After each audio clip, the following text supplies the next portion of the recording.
Je suis Pierre Combris, je suis économiste et membre du comité d'experts de la Fondation Nestlé, donc.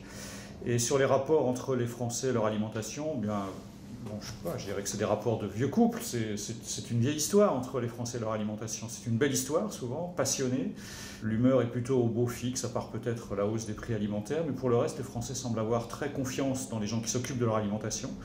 Et je pense que c'est une bonne chose, parce que quand on se sent en confiance, on est à l'aise, et c'est le début pour être en bonne santé.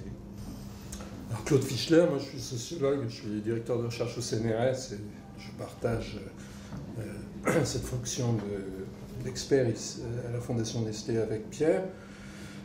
Moi, quand je regarde les rapports des Français à l'alimentation, en tout cas à la période récente, c'était en comparaison avec d'autres pays. C'est-à-dire que pour les Français, c'est une activité sociale. Et pour beaucoup d'autres pays, en particulier dans le monde anglo-saxon, c'est une activité individuelle, une forme de consommation apparemment comme une autre. Et finalement, on se rend compte que c'est assez difficile de se débrouiller avec ce rapport-là à l'alimentation. Avoir des bons comportements, souvent ça a un coût, ça prend de l'énergie, ça coûte de l'argent quand on doit acheter des produits, ça prend du temps. Et il faut faire en sorte que ces comportements soient faciles, facilités, acceptés par l'environnement.